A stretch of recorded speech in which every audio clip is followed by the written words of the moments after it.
Hello, this is a recap of a Chinese movie called Fearless. Please don't forget to subscribe. Let's begin. 10 years old Hu Yuanjia is the son of a martial arts master named Indy. Indy never allows Hu to take part in training, concerned about his asthma. The kid, however, has a passion for Kung Fu. He tries his best to sneak into his father's classes to learn the basics of it. Hu's only friend is a nerdy kid named Jensen. He does all of Hu's calligraphy homework, allowing him to train instead. Indy is the second best in martial arts in their town, which is soon about to change because he has been challenged by the best, Zhao. He was excited about the fight and confident that the victory will fall to his father's lap. Indy has the upper hand in the match and is about to land a pitiful blow on Zhao, but his beliefs and fair gameplay stop him from doing so, taking advantage of his niceness. Zhao retaliates and wins the match dishonorably. Hu is heartbroken by the accident. Zhao's son challenges him to fight when only the kids are together. Hu confidently takes up the challenge, but is defeated in no time. At this moment, he vows to restore his family's name and be the best martial artist in Tianjin. He and Jensen go to his father's library and steal his book about martial arts. Then, using the book, he trains day and night without rest. When Ho finally thinks he is ready, he challenges Zhao's son to a fight again. Zhao accepts the challenge confidently, but instantly proven weak against a trained Hu. Several years later, Hu has grown up to become even better in martial arts. His father passed away long ago, along with his wife, who left him with a little daughter. Hu spoils her since she is his joy and pride in life. After his last fight with Zhao, Hu has remained undefeated. He has fought several opponents, but none of them were good enough to give him a hard time. Hu has also gathered a lot of fans and followers over the years, but along the way, he has developed pride and is starting to forget his father's principles. He drinks and parties all the time and lets his disciples focus on having fun more than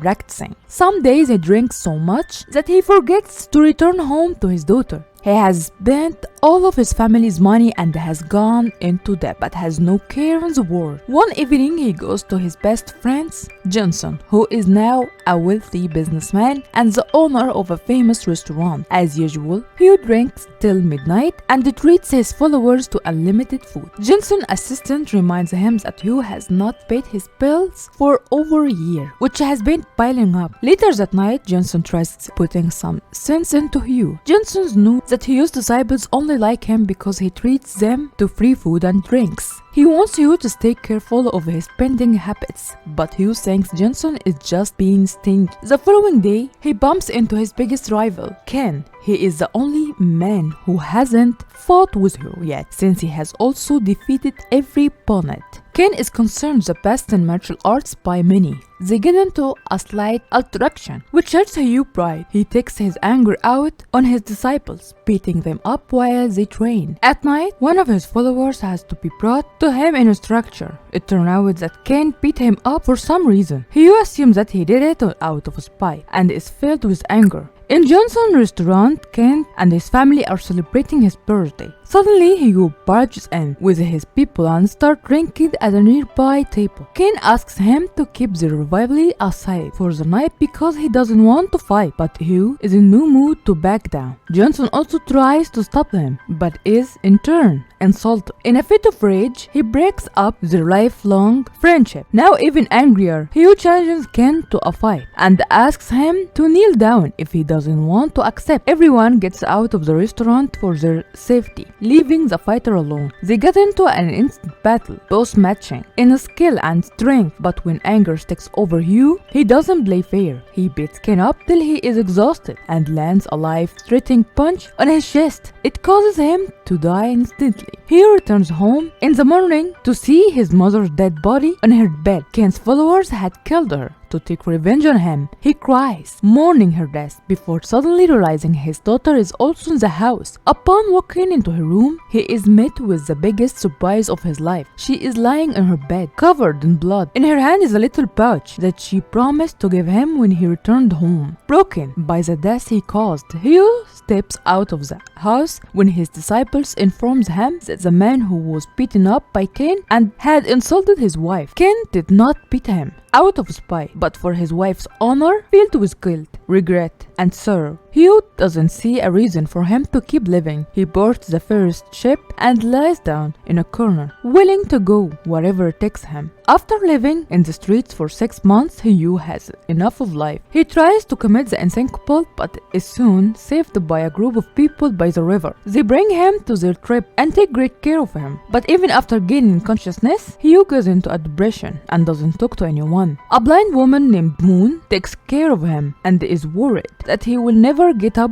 from the bed. Her experienced grandmother is confident that he will be fine with time. One day, Moon feels Hugh's hair and offers to cut it. He walks for the first time in a month and goes to a river with her where she helps him cut his hair. Starting that day, he becomes a member of their community. He helps them cook, farm, and do household work. As a year passes, Moon and Hugh start falling for each other. Then, one day, a kid from their tribe is found stealing a cow from a neighboring community. The grandmother and Moon beg forgiveness from the rival leader, but according to their tradition, someone who makes a mistake should be beaten till an incense burns out. Hugh speaks up for the tribe and offers to take the beating in the kid's place. For adults, the punishment is a bit different, which means Hugh will have to fight against the leader. Although Hugh can finish him in no time, he doesn't want to use his knowledge to hurt anyone anymore. Initially, he doesn't even defend himself, but after a little motivation from the grandmother, he starts to dodge the attacks. The incense burns off, but the leader is not able to land a single blow on him. He accepts his defeat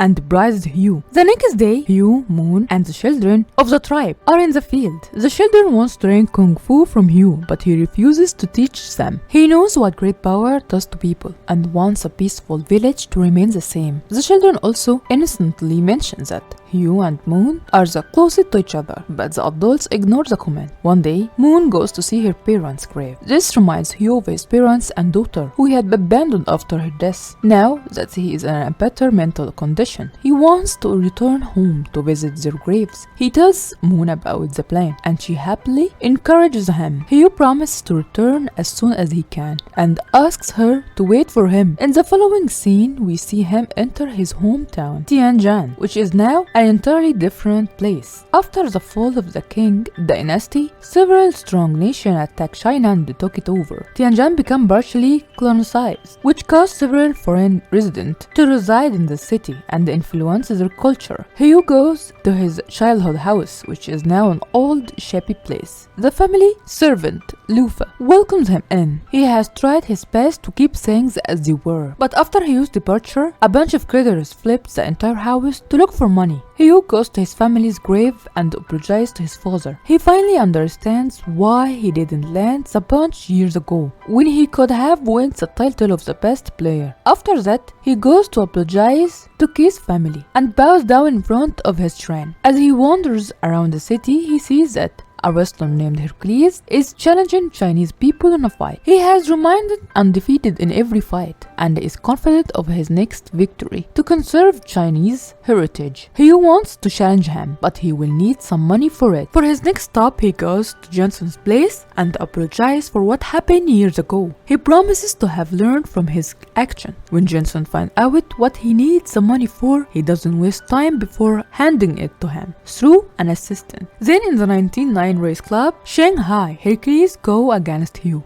At first glance, someone petite like Hugh could never beat Hercules, who is double the size of him. Before the match begins, Hugh requests that he and Hercules fight with honor and civility. Taking advantage of the language prayer, the announcer mistranslates Hugh's request to "He wants to kick your butt," making Hercules laugh. The fight starts and Hugh instantly gains the upper hand. As the match goes intense, Hugh saves the opponent from being impaled to nails on the side of the ring. As a good sportsman, Hercules accepts his defeat, making Hugh the victor. Hugh, who gains fame from the single fight and is called to Shanghai. He meets Jensen there, who proposes they form Shenhu Athletic Association, a place they will teach Chinese students the art of Kung Fu. That way, even with the constant foreign pressure, they can perceive their heritage. Meanwhile, a group of officials from the foreign chamber is not fond of Hugh's growing popularity among the Chinese public. They fear that his wins against the foreign fighters may trigger anti-foreign sentiments among the Chinese people. So to make sure he loses in the ring the next time, they propose a match between Hugh and foreign champions consecutively in a single day. The Japanese representative, Mr. Mita, promises to end Hugh once and for all this time, even though the challenge is difficult and obviously is a tactic to make him lose. Hugh agrees to take part. One day before the big fight, he meets his rival, the Japanese champions Tanaka. They talk over tea and befriend each other. Tanaka is a fair and respectable sportsman like Hugh, but unlike the people who are sponsoring him. Cut to the day of the fight, Hugh is made to go against 3 fighters from around the world, but none of them last in the ring for more than 2 minutes. Hugh manages to defeat all 3 without breaking a sweat. Lastly, he goes against Tanaka, who apologizes for the unfair match and asks him if they should reschedule. Hugh says it's fine, and the first round starts. They fight using weapons of their choice. Hugh uses a sanjigu and Tanaka uses a katana. Amidst the intense battle, they accidentally exchange weapons. Tanaka is not very good at handling a sanjigu, so to make it a fair fight, Hugh offers to exchange weapons. The first round ends in a draw because of the hold up while resting before the next round. Hugh drinks tea that is poisoned by Mr. Mita, who wants to see him lose on any way or the other. The round starts, but Hugh collapses and starts coughing blood almost immediately. Tanaka demands that the match be halted for the safety of the fighter, but when Hugh registers he has been poisoned, he wishes to contain as he is going to die anyway. Even when exhausted and seconds away from death, Hugh managed to deliver a final blow to Tanaka's chest, using the same technique that killed Ken. However, he holds the punch back this time, learning from his mistakes, but just then, he collapses. Tanaka declares Hugh the winner, knowing that he held back on the punch deliberately. In the end, Hugh falls into his friend's arm and dies. Tanaka angrily belittles Mr. Mita for resorting to killing a man for his bride. He calls him a disgrace to Japan before storming off. In the last scene, Hugh's spirit reaches a field outside Moon's house. She runs to him, sensing his presence, even though she is blind.